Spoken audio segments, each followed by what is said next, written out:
नमस्ते। बैठकी में आपका स्वागत है। दोस्तों, आज मैं आप सभी को हिंदी के व्यंग्य के आधार स्तंभ हरिशंकर प्रसाई की सरकारी तंत्र पर व्यंग करती एक कहानी सुना रही हूँ। कहानी का नाम है भोला राम का जीव। तो कहानी सुनिए, भोला राम का जीव। ऐसा कभी नहीं हुआ था। धर्मराज लाखों वर्षों से असंख्य आदमियों को कर्म और सिफारिश के आधार पर स्वर्ग या नरक में निवास स्थान अलाट करते आ रहे थे, पर ऐसा कभी नहीं हुआ था। सामने बैठे चित्रगुप्त बार बार चश्मा पोंछ, बार बार थूक से पन्ने पलट रजिस्टर देख रहे थे। गलती पकड़ में नहीं आ रही थी। आखिर उन्होंने खींचकर रजिस्टर इतने जोर से बंद किया कि मक्खी चपेट में आ गई। उसे निकालते हुए बोले, महाराज, रिकॉर्ड सब ठीक है। भोला राम के जीव ने 5 दिन पहले देह त्यागी और यमदूत के साथ इस लोक के लिए रवाना भी हुआ, पर यहाँ अभी तक नहीं पहुँचा। धर्मराज ने पूछा, और वह दूत कहाँ है? महाराज, वह भी लापता है। इसी समय द्वार खुले और एक यमदूत बहुत बदहवास सा वहाँ आया। उसका मौलिक कुरूप चेहरा परिश्रम, परेशानी और भय के कारण और भी विकृत हो गया था। उसे देखते ही चित्रगुप्त चिल्ला उठे, अरे तू कहाँ रहा इतने दिन? भोला राम का जीव कहाँ है? यमदूत हाथ जोड़कर बोला, दया निधान, मैं कैसे बतलाऊं कि क्या हो गया। आज तक मैंने धोखा नहीं खाया था, पर इस बार भोला राम का जीव मुझे चकमा दे गया। 5 दिन पहले जब जीव ने भोला राम की देह त्यागी, तब मैंने उसे पकड़ा और इस लोक की यात्रा आरंभ की। नगर के बाहर ज्यों ही मैं उसे लेकर एक तीव्र वायु तरंग पर सवार हुआ, त्यों ही वह मेरे चंगुल से छूटकर ना जाने कहाँ गायब हो गया। इन 5 दिनों में मैंने सारा ब्रह्मांड छान डाला, पर उसका कहीं पता नहीं चला। धर्मराज क्रोध से बोले, मूर्ख, जीवों को लाते लाते बुढ़ा हो गया, फिर भी एक मामूली बुढ़े आदमी का जीव ने तुझे चकमा दे दिया। दूत ने सिर झुकाकर कहा, महाराज, मेरी सावधानी में बिल्कुल कसर नहीं थी। मेरे इस अभ्यस्त हाथों से अच्छे अच्छे वकील भी नहीं छूट सके, पर इस बार तो कोई इंद्रजाल ही हो गया। चित्रगुप्त ने कहा, महाराज, आजकल पृथ्वी पर इस प्रकार का व्यापार बहुत चल रहा है। लोग दोस्तों को फल भेजते हैं और वे रास्ते में ही रेल वाले उड़ा लेते हैं। हौजरी के पार्सलों के मोजे रेलवे अफसर पहनते हैं। मालगाड़ी के डब्बे रास्ते में ही कट जाते हैं।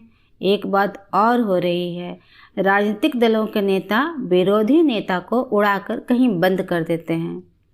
कहीं भोला राम के जीव को भी तो किसी विरोधी ने मरने के बाद भी खराबी करने के लिए नहीं उड़ा दिया। धर्मराज ने व्यंग से चित्रगुप्त की ओर देखते हुए कहा, तुम्हारी भी रिटायर होने की उम्र आ गई। भला भोला राम जैसा नगण्य दीन आदमी से किसी को क्या लेना देना। इसी समय कहीं से घूमते फिरते नारद मुनि वहाँ आ गए। धर्मराज को गुमसुम बैठे देख बोले, क्यों धर्मराज, कैसे चिंतित बैठे हैं? क्या नरक में निवास स्थान की समस्या अभी हल नहीं हुई? धर्मराज ने कहा, वहाँ की समस्या तो कभी की हल हो गई मुनिवर। नरक में पिछले सालों में बड़े गुणी कारीगर आ गए हैं। कई इमारतों के ठेकेदार हैं जिन्होंने पूरी पैसे लेकर रद्दी इमारतें बनवाई। बड़े बड़े इंजीनियर भी आ गए हैं जिन्होंने ठेकेदारी से मिलकर भारत की 5 वर्षीय योजनाओं का पैसा खाया। ओवरसीयर हैं जिन्होंने उन मजदूरों की हाजिरी भरकर पैसा हड़पा जो कभी काम पर गए ही नहीं। इन्होंने बहुत जल्दी में नरक में कई इमारतें तान दी हैं। वह समस्या तो हल हो गई है। भोला राम का नाम के एक आदमी की 5 दिन पहले मृत्यु हुई। उसके जीव को यह दूत यहाँ ला रहा था कि जीव इसे रास्ते में चकमा देकर भाग गया। इसने सारा ब्रह्मांड छान डाला, पर वह कहीं नहीं मिला। अगर ऐसा होने लगा तो पापे पुण्य का भेद ही मिट जाएगा। नारद ने पूछा, उस पर इनकम टैक्स तो बकाया नहीं था, हो सकता है उन लोगों ने रोक लिया हो। चित्रगुप्त ने कहा, इनकम होती तो टैक्स होता, भुखमरा था। नारद बोले, मामला दिलचस्प है। अच्छा, मुझे उसका नाम पता बतलाओ, मैं पृथ्वी पर जाता हूँ। चित्रगुप्त ने रजिस्टर को देखकर बताया। भोलाराम नाम था उसका।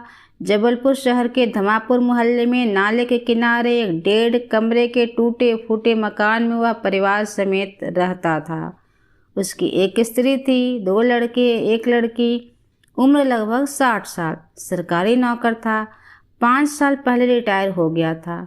मकान का किराया उसने 1 साल से नहीं दिया था, इसलिए मकान मालिक उसे निकालना चाहता था। इतने में भोलाराम ने संसार ही छोड़ दिया।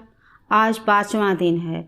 बहुत संभव है कि अगर मकान मालिक वास्तविक मकान मालिक है तो उसने भोलाराम के मरते ही उसके परिवार को निकाल दिया हो। इसलिए आपको परिवार की तलाश में काफ़ी घूमना पड़ेगा। माँ बेटी के सम्मिलित क्रंदन से ही नारद भोलाराम का मकान पहचान गए। द्वार पर जाकर उन्हें आवाज़ लगाई, नारायण नारायण। लड़की ने देखकर कहा, आगे जाओ महाराज। नारद ने कहा, मुझे भिक्षा नहीं चाहिए, मुझे भोलाराम के बारे में कुछ पूछताछ करनी है। अपनी माँ को जरा बाहर भेजो बेटी।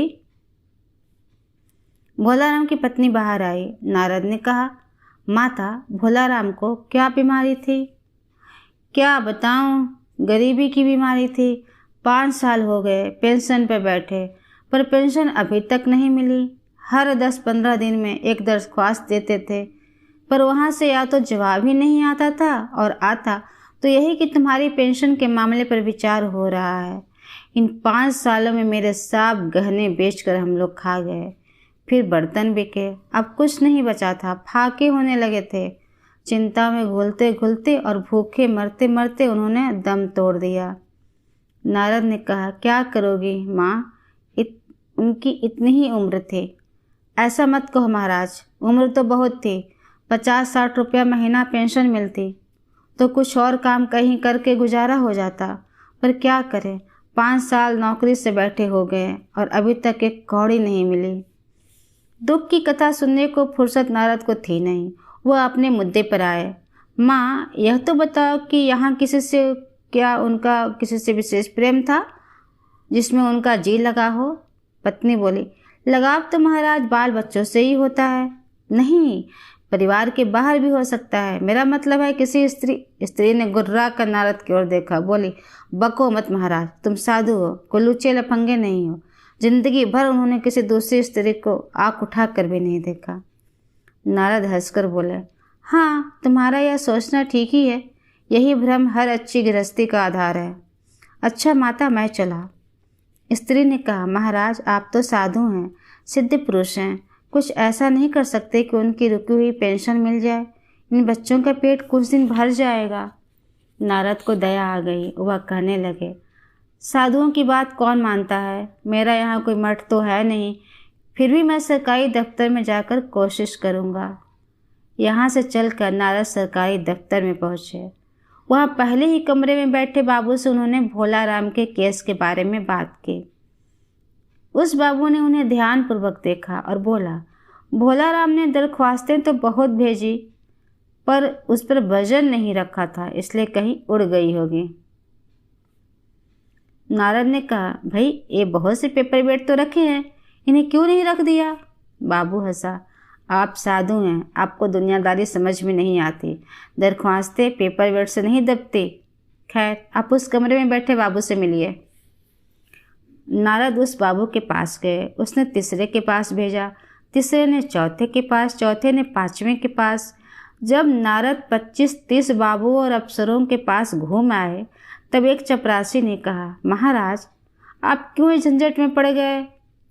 अगर आप साल भर भी यहाँ चक्कर लगाते रहे तो भी काम नहीं होगा। आप तो सीधे बड़े साहब से मिलिए, उन्हें खुश कर लिया तो अभी काम हो जाएगा। नारद बड़े साहब के कमरे में पहुँचे। बाहर चपरासी ऊँघ रहा था, इसलिए उन्हें किसी ने छेड़ा नहीं। उन्हें बिना विजिटिंग कार्ड के आया देख साहब बड़े नाराज हुए। बोले, इसे कोई मंदिर वंदिर समझ लिया है क्या? धड़धड़ाते चले आए, चिट क्यों नहीं भेजी? नारद ने कहा, कैसे भेजता, चपरासी सो रहा है। क्या काम है? साहब ने रौब से पूछा। नारद ने भोलाराम का पेंशन केस बतलाया।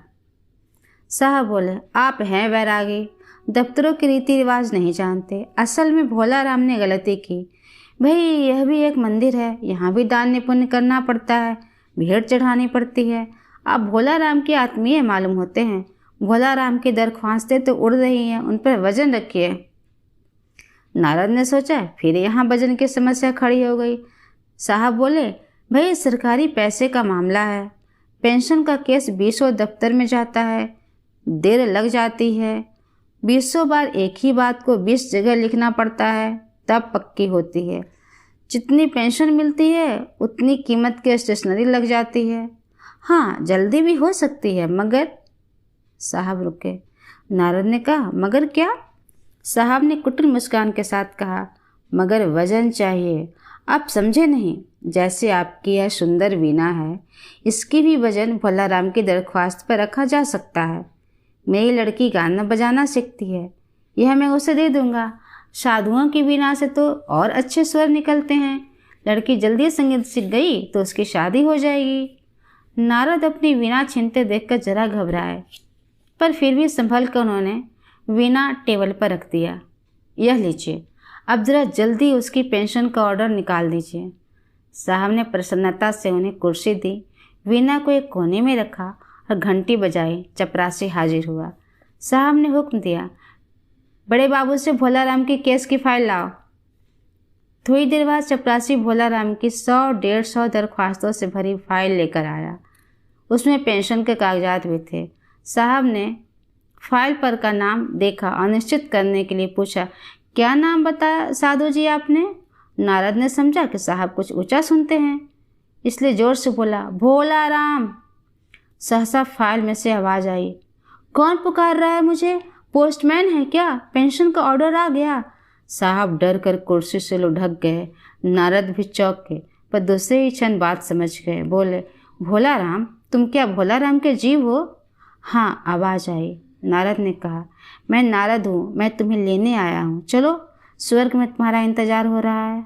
आवाज़ आई, मुझे नहीं जाना, मैं तो पेंशन की दरख्वास्तों में अटका हूँ, यहीं मेरा मन लगा है, मैं अपनी दरख्वास्तें छोड़कर नहीं जा सकता। इति श्री